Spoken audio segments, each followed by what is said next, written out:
¿Qué tipo de legado está dejando? No estoy hablando de sus riquezas, ni estoy hablando de la acumulación de conocimientos.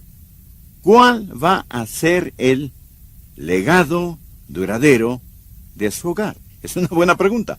Acompáñenos al estudiar hoy el tema, ¿cómo dejar un legado? Deuteronomio capítulo 5, versículo 29, es el versículo clave. Hoy hablaremos de cómo dejar un legado. Es muy importante, escuche, es importante que entendamos el plan de Dios para el hogar y la familia. Por favor, no vaya a un sociólogo o a un antropólogo, quienes le harán creer que la familia tuvo su origen en un fango cenagoso primitivo y que la evolución en sí misma es un producto sociológico.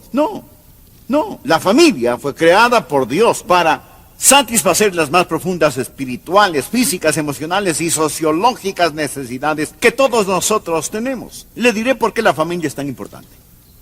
Un niño obtiene la idea de sí mismo de su familia.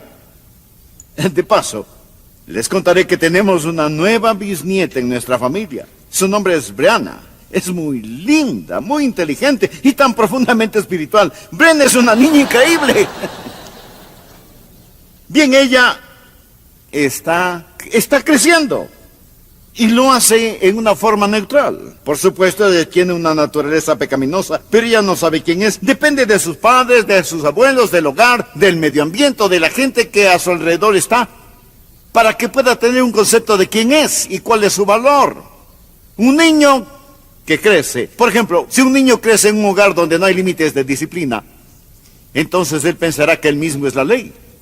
Un niño que no aprende a respetar la autoridad en el hogar no va a respetar la autoridad en la escuela, ni la autoridad en la iglesia, ni la autoridad en la sociedad. No respetará la autoridad de Dios y lamentablemente está preacondicionado para irse al infierno. Un niño o niña obtiene una idea de Dios, de su familia. Si ésta no provee un medio ambiente de amor, perdón, misericordia y gracia, es mucho más difícil que comprenda esos conceptos en Dios. Es por ello que desde los abismos del infierno se ha declarado una guerra total contra la familia, no solo contra otras familias, sino su familia. Hay tanta gente viviendo en unión libre, sin el beneficio de un matrimonio. El cohabitar fue ilegal en los Estados Unidos hasta 1970. Sin embargo, escúcheme, el cohabitar se ha aumentado, ¿está listo? 600% desde 1970. 600%. Básicamente desde que he sido pastor en esta congregación, pero yo no causé eso. 600%. Esto es agravado hoy por un creciente desprecio por la vida. Pequeños bebés son tratados como fetos, no como personas. Uno de los días más negros en la historia humana, ciertamente en la historia norteamericana, fue el 23 de enero de 1973, en la decisión jurídica de Roe contra Wade. 9 jueces de la Corte Suprema, autonombrados como sumos sacerdotes del humanismo secular, declararon que los bebés listos a nacer, pero aún en el vientre de sus madres, no eran personas. Y lo trágico es que muchos de estos asesinatos se hacen con nuestros impuestos. Sin la menor sombra de duda, poseo más y más la convicción que dejo un legado a mis hijos. Estoy pasando la batuta a otra generación. ¿Qué es lo que la Biblia dice al respecto? La Biblia dice, el bueno dejará herederos a los hijos de sus hijos. Eso es lo que la Biblia dice en Proverbios 13, versículo 22. Proverbios 19, versículo 14. La casa y la riqueza son herencia de los padres, mas de Jehová la mujer prudente. Pero no solo habla de dinero y de casas. En Proverbios 27 leemos, camina en su integridad el justo. Sus hijos son dichosos después de él. Amigo, ¿qué dirá de usted su esposa? ¿Qué es lo que sus hijos van a recordar acerca de usted? Por ello, debe existir el primer principio, que es el principio de la prioridad. Principio de la prioridad. ¿Cuáles son sus prioridades cuando deje su legado? ¿Cuáles irán a ser sus prioridades? ¿Qué es lo más significativo, lo más importante para usted? ¿Me permite hacerle un par de preguntas? ¿Cuáles son sus valores esenciales? ¿Por qué estaría usted dispuesto a morir? ¿Conocen sus hijos sus valores? ¿Creen sus hijos o nietos que hay ciertas cosas por las cuales está dispuesto a morir? Por favor, escuche lo siguiente. El mayor testimonio que usted puede poseer es que aquellos que le conocen mejor sean los que más le respetan. ¿Es esta declaración verdad en su vida? El mayor testimonio que puede poseer es que los que le conocen mejor sean los que más le respeten. Por lo tanto, debe haber un principio de prioridad. La gente debe saber cuáles son sus valores esenciales. En una ocasión, nuestro nieto Andrew vino a visitarnos. Es siempre un gozo cuando él viene. Él es como todos nuestros nietos, excepcionalmente maravilloso. Andrew en ese entonces tenía 4 años. Yo estaba en mi estudio realmente ocupado y medio. Y él entró a mi estudio, me miró de frente y me dijo: ¿sabes, abuelito? Voy a tener que irme a casa después de un rato. Él no tendría que irse sino en 5 horas. Pero según él tendría que irse después de un rato. Y luego añadió: abuelo, si es que vamos a jugar juntos, no tenemos mucho tiempo. Miré a mi nieto, miré mi escritorio, dejé mi lápiz, dejé lo que estaba haciendo, salimos al jardín, jugamos y después vimos a ver Pinocho. Escúcheme, debe haber un principio de la prioridad. ¿Cuáles son sus valores esenciales? ¿Por qué estaría usted dispuesto a morir? Ahora, enganchando a este principio de la prioridad, está el segundo principio.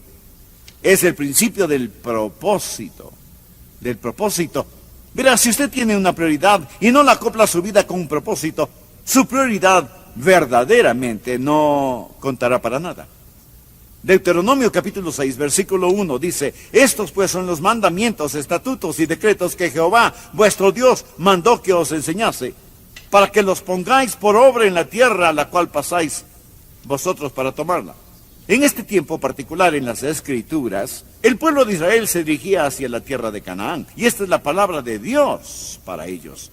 Leamos el versículo 2: para que temas a Jehová tu Dios, guardando todos sus estatutos y sus mandamientos que yo te mando, tú, tu hijo y el hijo de tu hijo, todos los días de tu vida, para que tus días sean prolongados. Pregunta, hablemos acerca de su propósito. ¿Tiene alguna meta en la vida para usted mismo? ¿Tiene algunos deseos para sus hijos? ¿Cuáles son los deseos que tiene para ellos?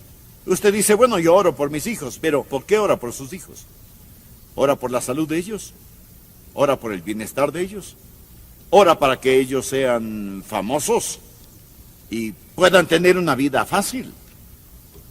¿Cuántos podrían orar y decir: Dios, qué bendición sería si llamaras a mi hijo al ministerio? Si llamaras a mi hijo o a mi hija al campo misionero. Algunos piensan que eso sería una pérdida colosal. Pero la Biblia dice que los hijos son como flechas en las manos del guerrero. ¿Cuál es su ambición para sus hijos? Quiero unirme al apóstol Juan, quien dijo en 3 de Juan 1:4: no tengo yo mayor gozo que este, el oír que mis hijos andan en la verdad.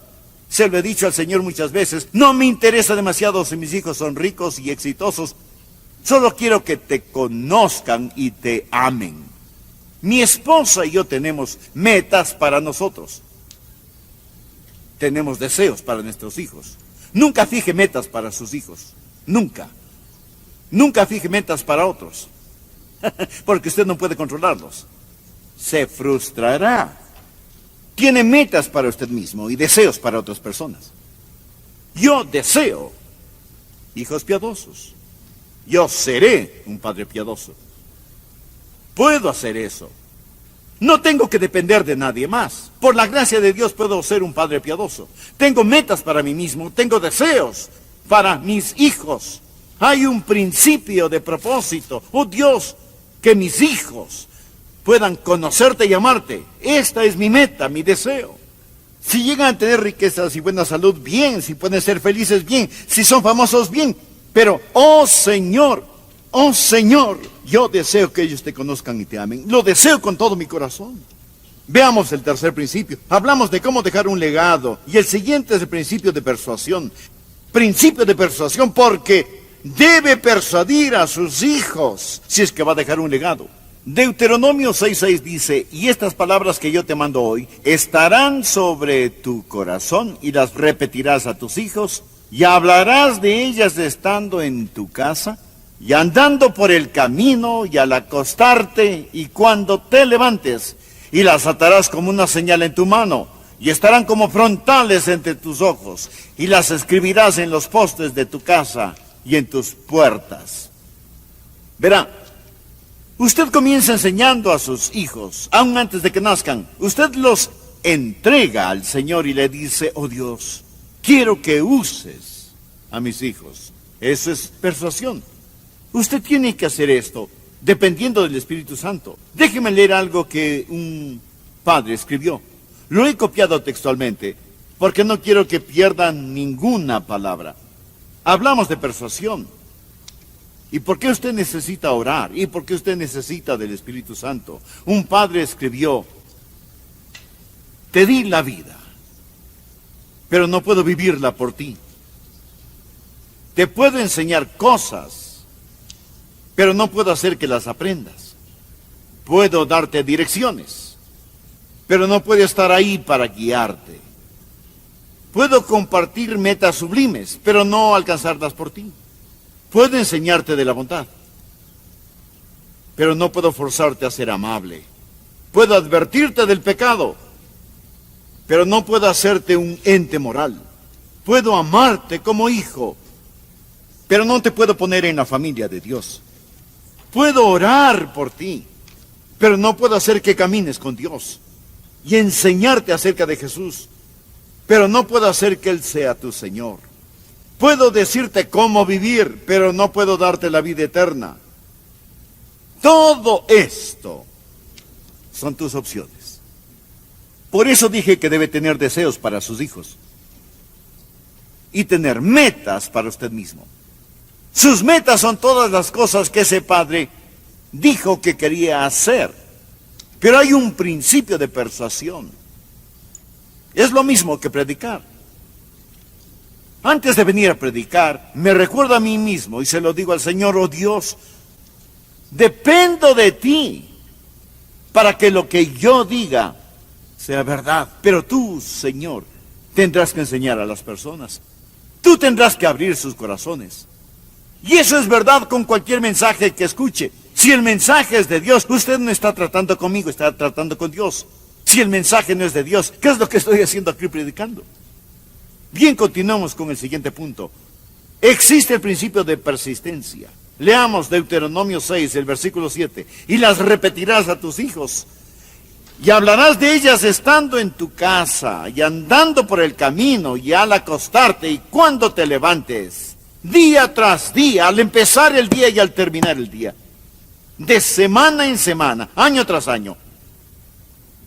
En todo tiempo, línea sobre línea. Un poquito aquí, otro poquito allá. Algunas veces pensará que ha fracasado. Algunas veces dirá, querido Dios, ¿en qué me equivoqué? Le diré algo. ¿Por qué habrá puesto Dios a los adolescentes y a los de edad media juntos? A veces digo que la razón por la que los nietos aman a los abuelos, que un anciano me dijo, Adrián, alguna vez pensarás que has fracasado, pero permanece allí. Mantente siendo fiel y nunca te rindas. Tu Padre Celestial no te da por perdido y tú nunca debes abandonar a ese hijo tan especial. Y antes de que se nos acabe el tiempo, veamos el último punto. El último principio es el principio de la posesión. Ahora anotemos en Deuteronomio capítulo 6, versículo 18. Desde el versículo 18. Y hazlo recto y bueno ante los ojos de Jehová, para que te vaya bien, y entres y poseas la buena tierra. Por favor, subraye la frase, poseas la buena tierra. Poseas la buena tierra que Jehová juró a tus padres, para que él arroje a tus enemigos de delante de ti, como Jehová ha dicho.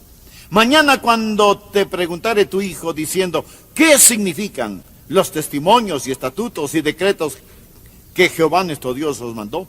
Entonces dirás a tu hijo, nosotros éramos siervos de Faraón en Egipto, y Jehová nos sacó de Egipto con mano poderosa. Jehová hizo señales y milagros grandes y terribles en Egipto, sobre Faraón y sobre toda su casa, delante de nuestros ojos, y nos sacó de allá para traernos. Por favor, subraye también la frase, y nos sacó de allá, para traernos y darnos la tierra que juró a nuestros padres. En este punto vamos a detenernos por un momento, porque esto tal vez es la parte más importante de este mensaje.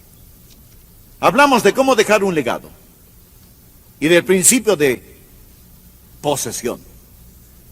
Dios dice, te voy a dar una tierra, y cuando vayas a ella, tus hijos preguntarán, Padre, ¿por qué mantenemos estas leyes?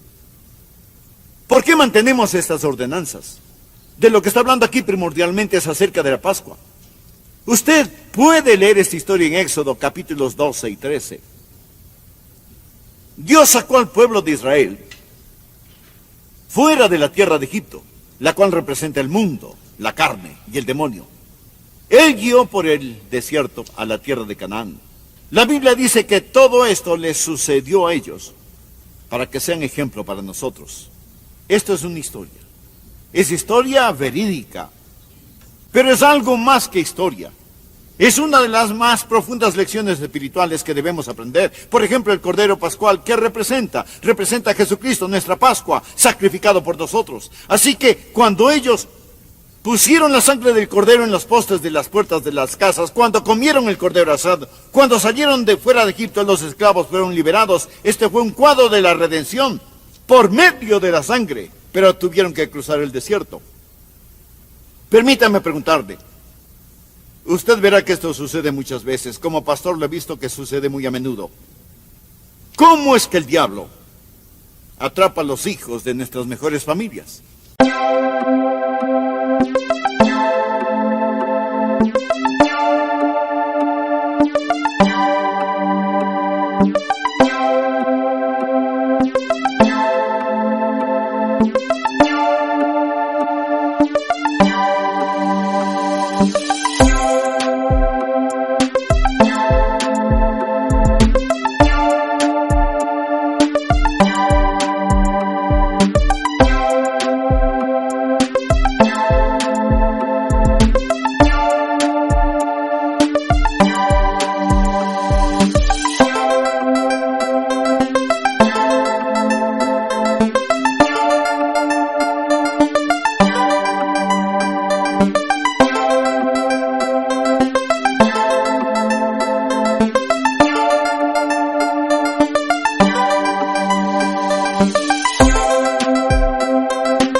Y no diga que esto no sucede, porque sí sucede en nuestras mejores familias. Hablo de personas verdaderamente salvas, que cantan en el coro, que sirven en el diaconado, que son maestros de la escuela dominical, que saben diezmar, que viven una buena vida moderada, que están disponibles cuando se les necesita. Sin embargo, el diablo atrapa a sus hijos. ¿Cómo es que el secuestrador atrapa a los hijos de las mejores familias de la iglesia? ¿Cómo sucede eso? Bueno, la clave está en este pasaje sobre el cual estamos hablando. Dios dice que hay un principio de posesión. Miremos otra vez, versículo 20. Mañana cuando te preguntare tu hijo diciendo, ¿Qué significa los testimonios y estatutos y decretos que Jehová nuestro Dios os mandó? Entonces dirás a tu hijo: nosotros éramos siervos de Faraón en Egipto, y Jehová problema con muchas familias. Nuestras familias han salido de Egipto, pero no han entrado en Canaán. Eso es. Son salvas. Y van rumbo al cielo. Y si usted lee el capítulo 13 de Éxodo, verá que Dios prohibió al pueblo de Israel el celebrar la Pascua en el desierto.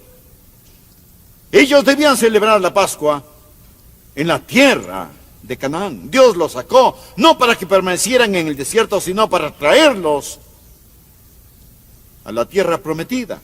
Sus hijos lo ven a usted victorioso, ven la realidad. Hay el principio de posesión. Han visto sus hijos el maíz, el aceite, las uvas, el vino, los higos y las granadas y los ríos que Canaán significa y que representa la llenura del Señor Jesucristo. ¿O solo escuchan sermones sobre eso los domingos? Creo que un joven, cuando escucha a su papá tratando de celebrar en el desierto, le dirá: bueno, papá, si esto es todo lo que tenemos para celebrar, ¿no crees que sería mucho mejor regresar a Egipto? Ellos habían salido, pero él quería regresar. Usted va a dejar un legado, usted va a dejar una herencia, y es mejor que haya una prioridad. Es mejor que usted vea las cosas más importantes, aparte de su relación con Dios. Es su familia. Es mejor que haya un propósito y que haya una persuasión. Y es mejor que haya una persistencia.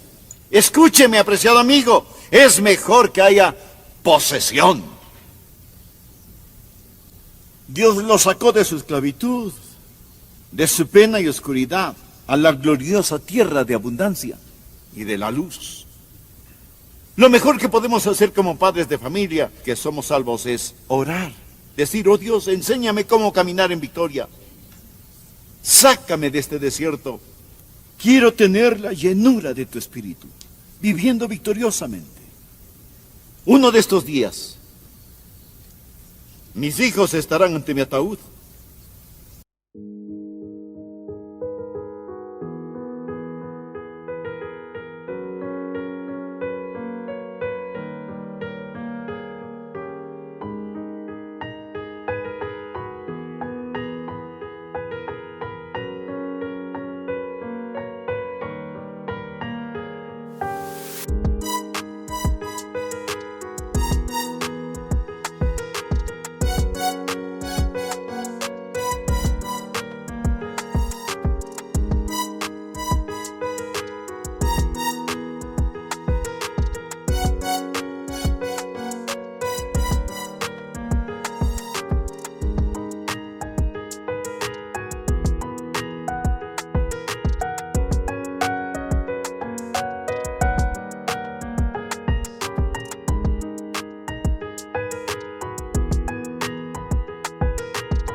No creo que les interese la asistencia a la escuela dominical, ni cuán grande es el presupuesto de nuestra iglesia, ni cuántos libros he escrito. Dudo que ellos hayan leído algunos de mis libros. Tal vez les han dado un vistazo, pero no me atrevería a tomarles un examen sobre mis libros.